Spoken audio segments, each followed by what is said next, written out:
انتظام ہو جائے حضور ایسا کوئی انتظام ہو جائے سلام کے لیے حاضر غلام ہو جائے میں صرف دیکھ لوں ایک بار صبح طیبہ کو میں صرف دیکھ لوں ایک بار صبح طیبہ کو بھلا سے پھر میرے دنیا میں شام ہو جائے بھلا سے پھر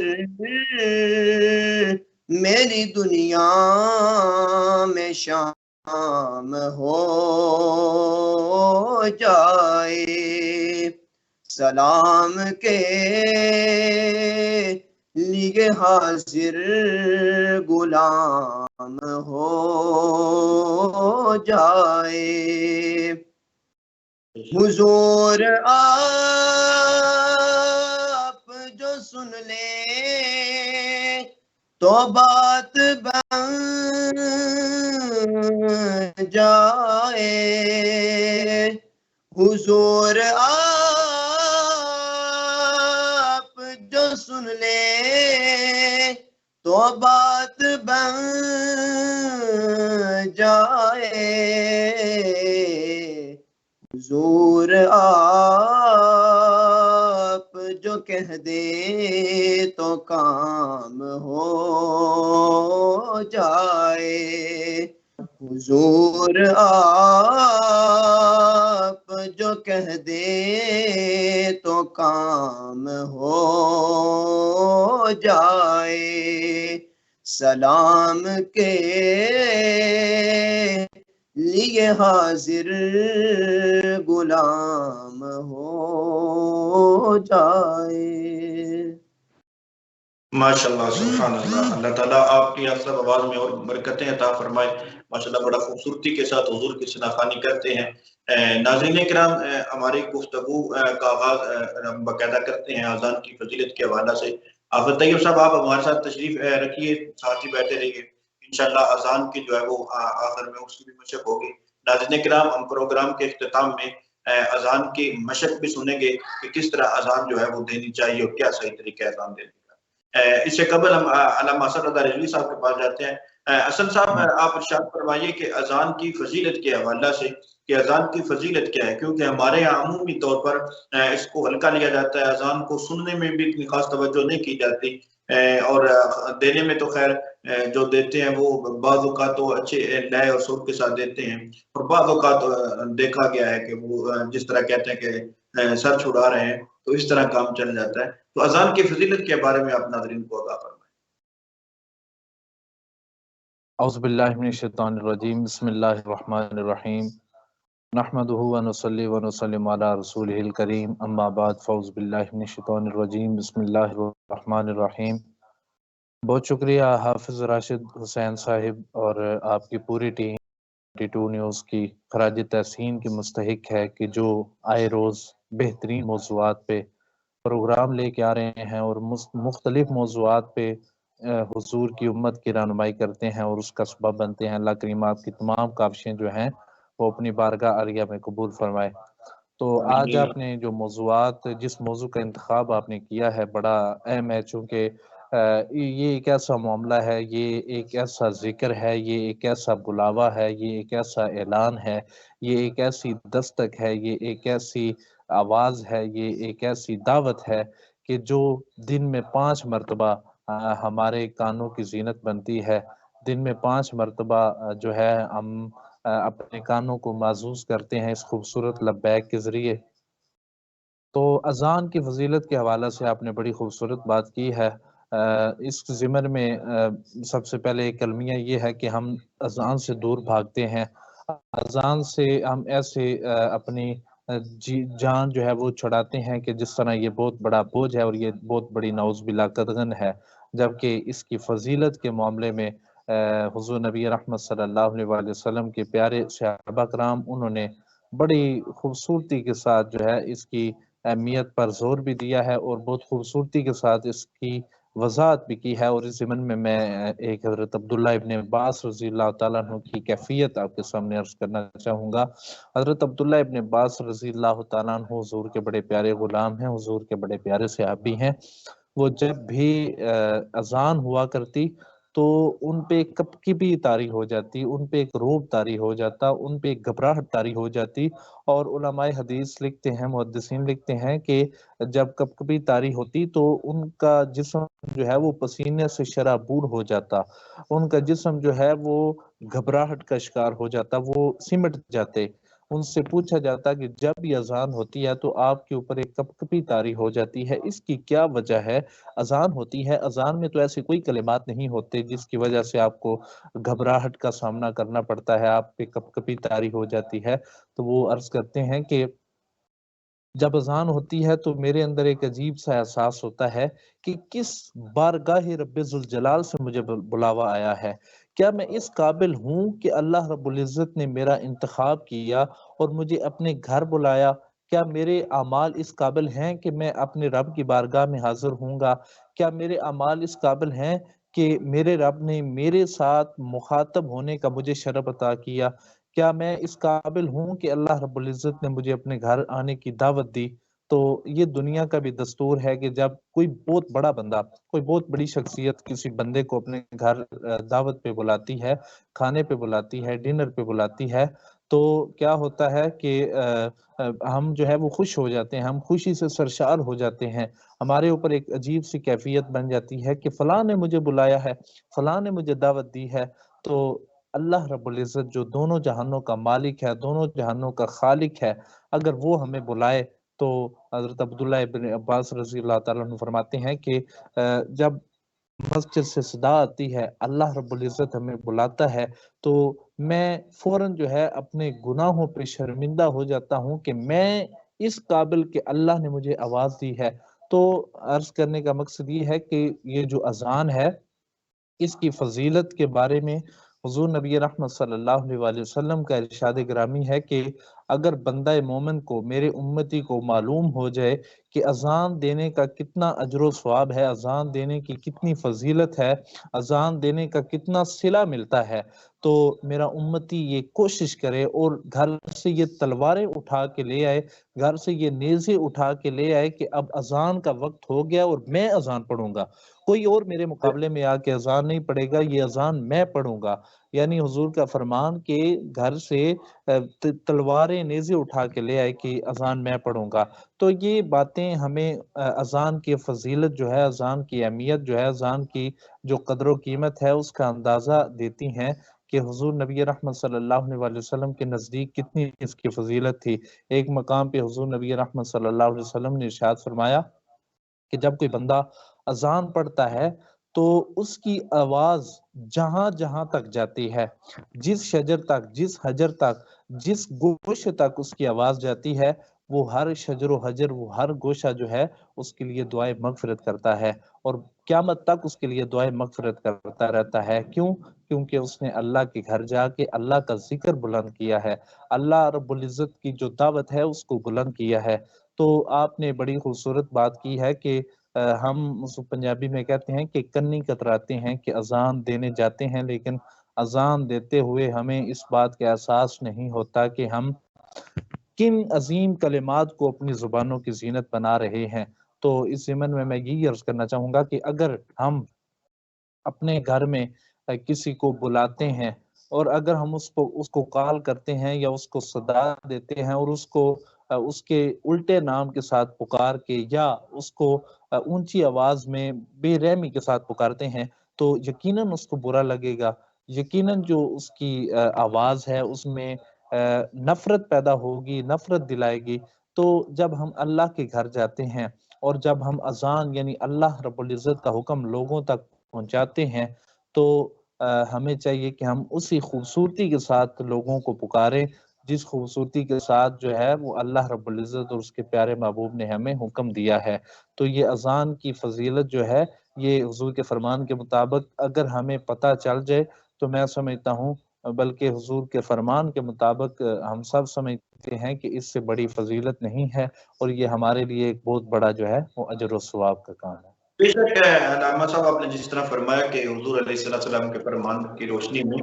کہ اگر علم ہو جائے اس کی فضیلت کتنی ہے تو لوگ لڑنے لگ پڑے جھگڑنے لگ پڑے کہ میں اذان دوں گا، ایک دوسرا کہے گا کہ میں اذان دوں گا۔ لیکن آج ناظرین کرام حالت یہ ہے مسجد پکار رہی ہوتی ہے، مسجد کا لاؤڈ سپیکر پکار رہا ہوتا ہے، کوئی آئے اللہ کا نام بلند کرے، اللہ کا نام لے اور رب کی بارگاہ کی طرف لوگوں کو بلائے۔ لیکن المیہ یہ ہے، افسوس اس قدر ہے کہ بعض اوقات ایسی مساجد بھی دیکھنے کو ملتی ہیں جہاں اللہ کا نام بلند کرنے والا نہیں ہوتا، جہاں اذان دینے والا میسر نہیں آتا، اور جو اذان دے بھی رہے ہوتے ہیں وہ بھی ایسے اسے کنی کتراتے ہیں، ایسے اس کو محض رسم کے طور پر ادا کرتے ہیں، گویا کہ ان کا اذان کے مشن کے ساتھ کوئی تعلق ہی نہیں ہے۔ ناظرین کرام، اگر ہم سمجھتے ہیں کہ ہم اللہ کے بندے اور واقعی اس کے بندے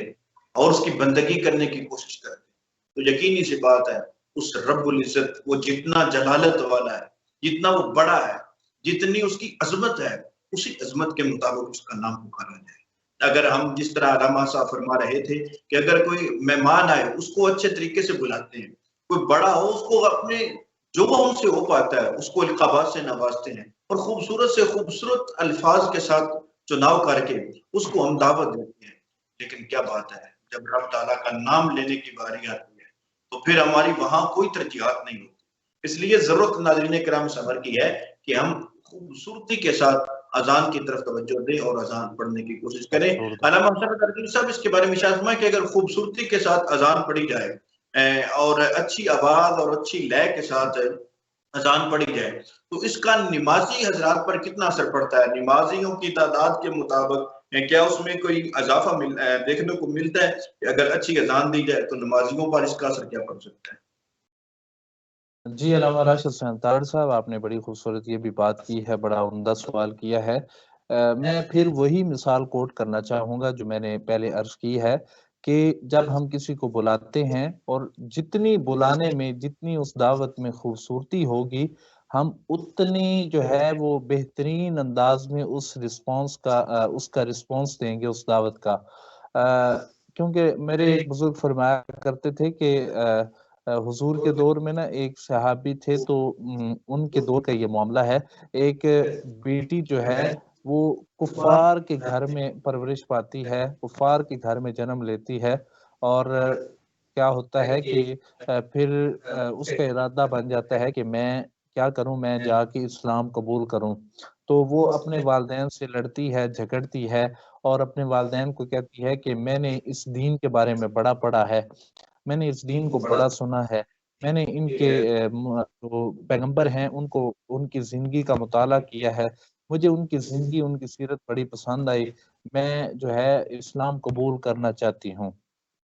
تو اس کے والدین اس کو سمجھاتے ہیں کہ بیٹی ہمارا دین جو ہے، ہمارا جو مذہب ہے یہ یہودیت ہے، ہم اس کو چھوڑ کے اسلام کی طرف کیسے مائل ہو سکتے ہیں؟ ہم اس کو چھوڑ کے اپنے آباء و اجداد کا دین چھوڑ کے مذہب چھوڑ کے اسلام کی طرف اگر جائیں گے تو لوگ ہمیں برا بھلا کہیں گے، لوگ ہمارے ساتھ جو ہے وہ اچھا برتاؤ نہیں کریں گے، قبیلے والے ہمارے ساتھ اچھا برتاؤ نہیں کریں گے۔ تو وہ بیٹی جو ہے وہ بضد ہے، وہ کہتی ہے کہ میں نے اسلام قبول کرنا ہے، میں نبیوں کے آخری نبی جو ہیں ان کی سیرت پڑھی ہے اور میں اس سے اتنی متاثر ہوں کہ میں نے اسلام کے اندر شامل ہونے کا فیصلہ کر لیا ہے۔ اب کیا ہوتا ہے، وہ اپنے باپ کو لیتی ہے اور جا کے اسلام قبول کرنے کے لیے مسجد کی طرف چل پڑتی ہے کہ مسجد میں مولوی صاحب ہوں گے، مسجد میں عالم صاحب ہوں گے، مسجد میں حافظ صاحب ہوں گے، تو میں جا کے ان کے ہاتھ پہ اسلام قبول کروں گی۔ تو جب وہ جا رہی ہوتی ہے تو اچانک اذان کا وقت قریب آ جاتا ہے، اور جب وہ گلی میں شامل ہو کے گلی میں گزر کے مسجد کے قریب پہنچتی ہے تو اذان شروع ہو جاتی ہے، اور وہ اذان پڑھنے والا اتنی بدصورتی کے ساتھ اذان پڑھتا ہے، اتنی بدصورتی کے ساتھ اذان کی ادائیگی جو ہے وہ کرتا ہے کہ اس کا جو باپ ہے نا وہ کہتا ہے کہ بیٹی یہ اسلام ہے، یہ کہاں سے پیارا اسلام ہے، یہ تو اس کا جو گانا ہے، اس کا جو یہ گیت ہے، دیکھو کتنا بدصورت ہے، تم یہ اسلام قبول کرو گی؟ تو وہ بیٹی جو ہے وہ وہیں پہ اپنا فیصلہ تبدیل کر لیتی ہے اور کہتی ہے کہ ابا جان آپ ٹھیک کہہ رہے ہیں کہ یہ اسلام جس کے بارے میں نے پڑھا ہے اس کے تو گیت ہی بڑے عجیب ہیں، اس کے تو جو پیغامات ہیں، اس کی یہ جو آواز ہے اسلام کے اندر، یہ جو صدا ہے جس کے بارے میں نے پڑھا ہے یہ اتنی بدصورت ہے، تو میں تو ایسے اسلام قبول کرنے سے رہی، میں تو ایسا اسلام قبول کرنے سے باز آئی۔ تو وہ وہیں پہ اپنا ارادہ تبدیل کر لیتی ہے اور اپنے والد جو کہ یہودی ہے واپس جا کے گھر میں اسلام سے کنارہ کشی اختیار کر لیتی ہے۔ تو اب مجھے بتائیے، یہ زندہ مثال ہے ہمارے لیے کہ اگر ہم اچھی اذان نہیں پڑھیں گے، اذان میں خوبصورتی نہیں لے کے آئیں گے، ہمارا المیہ ہے کہ ہم سنگر بننا پسند کرتے ہیں، ہم اپنے بچوں کو سنگر بنانا پسند کرتے ہیں، ہم اپنے بچوں کو جو ہے وہ عاطف اسلم اور اس طرح کے دیگر جو بے شمار وہ کیا کہتے ہیں کہ گیت گانے والے، سونگ گانے والے، ہمارا بچہ جو ہے وہ کہتا ہے میں نے عاطف اسلم بننا ہے، میں نے عارف لوہار بننا ہے، میں نے یہ بننا ہے، میں نے وہ بننا ہے۔ مجھے یہاں یہ کوٹ کرنے دیجئے نام، میں ان کے نام اس لیے کوٹ کر رہا ہوں کہ یہ ہماری نیو جنریشن کی مجموعی جو ہے یہ غلطی ہے۔ تو والدین جو ہیں وہ بھی اپریشیٹ کر رہے ہوتے ہیں، کبھی ایسا نہیں ہوا کہ ہمارے بیٹے نے کہا ہو میں اچھا مؤذن بنوں گا، میں حضور کا ثنا خوان بنوں گا، میں حضور کے جو قرآن ہے اس کا قاری بنوں گا۔ تو ہمارا یہ المیہ بن چکا ہے، ہمارے والدین کو چاہیے کہ بچوں کو اذان سکھائیں، کیونکہ ماں کی جو آغوش ہے وہ پہلی درسگاہ ہے۔ تو ماں کی آغوش میں صرف جو ہے وہ اسکول کی پڑھائی شامل نہیں ہے، ماں کی آغوش میں صرف سپارہ شامل نہیں ہے، ماں کی آغوش میں یہ جو قرآن ہے، یہ جو حضور کا فرمان ہے، اور نماز کی جو اذان ہے، نماز کی دعوت ہے، یہ بھی شامل ہے۔ تو ہمیں اپنے بچوں کو اذان سکھانی چاہیے تاکہ وہ اچھی اذان پڑھیں گے اور ان کی آواز سے، ان کی صدا سے لوگ متاثر ہو کے اسلام کی طرف مائل ہوں گے۔ اور جہاں تک آپ کی بات ہے، آپ کا سوال ہے کہ نمازیوں پہ کتنا اثر پڑتا ہے، تو 100 نہیں بلکہ 1000% راشد صاحب یہ نمازیوں پہ بات اثر کرتی ہے کہ اذان جتنی خوبصورتی کے ساتھ پڑھی جائے گی اتنے لوگ جو ہیں وہ متاثر ہو کے تو وہ مسجد کی طرف آئیں گے۔ ہمارے دائیں بائیں ایسے ہو رہا ہے، میں خود اپنی زندگی کے بے شمار 20 مثالیں آپ کے سامنے رکھ سکتا ہوں۔ میں جا رہا ہوتا ہوں، بعض اوقات اس طرح ہوتا ہے کہ اچانک نماز کا ٹائم آ جاتا ہے، اذان شروع ہو جاتی ہے، تو یقین کریں اتنی پیاری اذان کی آواز کانوں میں پڑتی ہے تو وہیں دل بھی رک جاتا ہے، وہیں سواری بھی رک جاتی ہے، وہیں بے ساختہ قدم بھی رک جاتے ہیں کہ اتنی پیاری اذان ہو رہی ہے، چلو اذان بھی سن لیتے ہیں، نماز بھی یہاں ادا کر لیتے ہیں۔ تو اسی بہانے نمازیوں کی تعداد میں اضافہ ہو جاتا ہے، تو اضافہ تبھی ممکن ہے جب بلانے والا خوبصورتی کے ساتھ بلائے گا۔ اگر بلانے والا ہی بدصورتی کے ساتھ بلائے گا تو اس عورت کی طرح ہم بھی خدا نخواستہ نعوذ باللہ اسلام سے محبت کرنے کے بجائے ہماری جنریشن جو ہے وہ بدظن بھی ہو سکتی ہے۔ اس لیے ہماری جنریشن کو چاہیے کہ وہ اذان پہ توجہ دیں اور اذان کو اپنی آوازوں کے ساتھ خوبصورتی کے ساتھ ادا کیا کریں۔ جی بالکل، آپ نے بڑا خوبصورت مثال کے ذریعے واضح فرما دیا کہ اگر اذان خوبصورتی کے ساتھ دی جائے تو یقینی سی بات ہے یہ انسان کی فطرت ہے ناظرین کرام کہ خوبصورت آواز جو ہے اس کی طرف وہ کھینچا چلا جاتا ہے۔ وہ کوئی سا بھی گیت ہو، وہ کوئی سا بھی اس کے سامنے چیز ہو، جب آواز خوبصورت ہوگی اس کی طرف وہ کھینچا چلا جائے گا۔ اس لیے ہمارے مؤذنین حضرات کو چاہیے کہ وہ کوشش فرمائیں کہ اذان کو خوبصورت لے میں پڑھیں اور اچھی سر میں اذان کو دیں تاکہ جو سننے والے ہیں ان پہ وہ اثر کریں اور ان کے قدم جس طرح علامہ صاحب نے فرمایا کہ رک جائیں اور رک کر وہ مسجد کی طرف جانے پر مجبور ہو جائیں اس پیاری سی اور خوبصورت سی آواز اور بلاوے پر۔ رسول اللہ صاحب میرے خیال میں جہاں ہم شرطی طور پر اس کے ذمہ دار ہیں وہاں دیکھا گیا ہے کہ ہمارے یہاں ثنا خوان بہت ہیں، قراء حضرات بہت ہیں، لیکن ان کو بہت کم دیکھا گیا کہ وہ اذان پڑھنے کی کوشش کریں. ہمارے یعنی جس طرح کے مثال دی جاتی ہے، مثال اس طرح رکھ لیتے ہیں کہ محلے میں اگر کوئی ثنا خان ہے تو بہت کم ہوتا ہے کہ وہ ثنا خان جا کر مسجد میں اذان پڑھے، بلکہ وہ تو اکثریت تو ایسی ہے جن کو نماز کی بھی توفیق نہیں ہوتی. اسی طرح قاری صاحبان ہیں جو مدارس میں پڑھاتے ہیں، وہ تو خیر الگ بات ہے، لیکن اگر کوئی محلے میں قاری صاحب ایسے ہیں جو مسجد کے امام نہیں ہیں، وہ بھی کوشش نہیں کرتے کہ میں جا کر مجھے اللہ نے خوبصورت آواز دی ہے تو میں جا کر اذان کا پیغام دوں. تو اگر یہ ثنا خان اور قاری حضرات اس کی طرف توجہ نہیں دیں گے تو پھر کون آگے بڑھے گا؟ پھر عوام کو کس طرح ہم ترغیب دلا سکیں گے اچھی اذان کے لیے؟ اس کے بارے میں ارشاد کریں. جی بالکل، ہمارا صاحب آپ نے یہ بھی بڑی عمدہ بات کی ہے.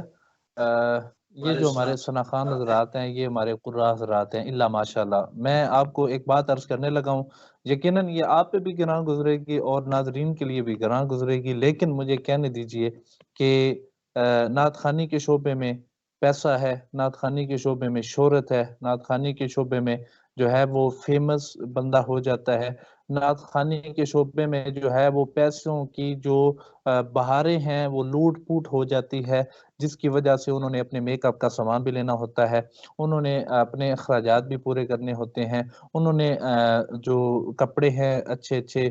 رنگ برنگے وہ بھی پہننے ہوتے ہیں، انہوں نے اس میں شیو بھی کروانی ہوتی ہے، انہوں نے ہر طرح کی لغویات جو ہیں وہ ثنا خوانی کے شعبے میں جو ہے وہ پیسہ حاصل کر کے اپنی ضروریات پوری کرنا ہوتی ہیں. تو نعت خوانی کے شعبے میں اللہ ماشاءاللہ اللہ رب العزت نے ملک پاکستان میں نہیں بلکہ پوری دنیا میں ایسے لوگ بھی پیدا فرما رکھے ہیں جنہوں نے حضور کی ثنا خوانی کا، حضور کے مدح سرائی کا، حضور کے ذکر کا، حضور کی جو ہے وہ نعت کا حق ادا کیا ہے، اور ان کی نعت اس قدر مقبول ہوئی کہ انہیں جو ہے وہ حضور نبی رحمت صلی اللہ علیہ وسلم نے جیتے جاگتے جو ہے وہ اپنی زیارت کروائی. حضرت آپ کو پتہ ہے قصیدہ بردہ شریف اس سے بہترین نعت کیا ہو سکتی ہے؟ تو امام بصیری رضی اللہ تعالیٰ عنہ وہ حضور کی بارگاہ میں مدح سرائی کرتے رہتے ہیں، حضور ان کو اپنی زیارت کرواتے ہیں. تو حضور کا ان کو اپنی زیارت کروانا جو ہے وہ صرف اسی وجہ سے ہی ہے کہ انہوں نے نعت خوانی میں اپنا جو ہے وہ حق ادا کیا ہے. تو میں عرض کر رہا تھا مختصراً کہ نعت خوانی کے شعبے میں جو آج کل ہماری نعت خوانی کا سلسلہ شروع ہو چکا ہے، اس میں کیا ہے؟ اس میں پیسہ ہے، اس میں جو ہے وہ لوٹ مار ہے.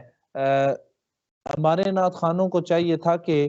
مسجد کی طرف آتے، ہماری نعت خوانوں کو چاہیے تھا کہ اپنی اس خوبصورت آواز کو اذان کے لیے بروئے کار لاتے. اگر اذان کے لیے یہ اپنی آوازیں بروئے کار لاتے نا تو پھر میرا یہ دعویٰ ہے، میرا یہ ایمان ہے کہ جتنے لوگ محفل میں جاتے ہیں بے وضو ہو کے جاتے ہیں، پیسہ لوٹاتے ہیں، وہاں جا کے جو ہے وہ محفل کا تقدس پامال کرتے ہیں، سٹیج کا تقدس پامال کرتے ہیں، اگر وہی خوبصورتی والی آواز یہ اذان میں کنورٹ کر کے مسجد میں آ کے لوگوں کو بلاتے تو پھر کیا ہوتا کہ کم از کم اگر 1,00,000 یا 1,000 بندہ محفل میں گیا تو کم از کم اس میں سے 500 بندہ مسجد کی طرف بھی آ جاتا. تو لیکن بڑے افسوس کی بات ہے، ہمارے ثنا خان جو ہیں، ہمارے قراء حضرات جو ہیں، اب تو دیکھیں نا جی، قرآن یہ ایک عظیم کتاب ہے، یہ ایک ایسی کتاب ہے کہ جس میں خود خالق کائنات فرماتا ہے وَلَا تَشْتَرُوا بِآيَاتِي ثَمَنًا قَلِيلًا، میری آیات کو تھوڑے سے ثمن کے عوض نہ بیچا کرو. تو یہ کیا کرتے ہیں، یہ جب ان سے کوئی بندہ ڈیٹ لینے آتا ہے، کوئی تاریخ لینے آتا ہے تو یہ اس کے سامنے ڈیمانڈ رکھتے ہیں. اب دیکھیں، کرنی حضور کی ثنا خوانی، کرنی حضور کی جو ہے وہ مدح سرائی، کرنی قرآن کی تلاوت اور ڈیمانڈ رکھنی اور پھر میک اپ کر کے جانا. تو بہرحال آپ نے جو سوال کیا ہے میں اس کی طرف آتا ہوں کہ ہم لوگ جو ہیں وہ نعت خوانی کو ہم نے اتنا عجیب جو ہے سلوک اس کے ساتھ کر دیا ہے کہ وہ ثنا خوانی اب ثنا خوانی نہیں رہی بلکہ وہ ایک مارکیٹ بن چکی ہے کہ جس کی اچھی آواز ہوگی، جو لمبا جو ہے وہ لمبا چوڑا میک اپ کر کے آئے گا، طرح طرح کے زرگ برگ لباس پہن کے آئے گا، ہم اس پہ پیسہ بھی لٹائیں گے، ہم اس کو عزت بھی دیں گے، ہم اس کو پروٹوکول بھی دیں گے. اور اگر یہی معاملہ دیکھا جائے تو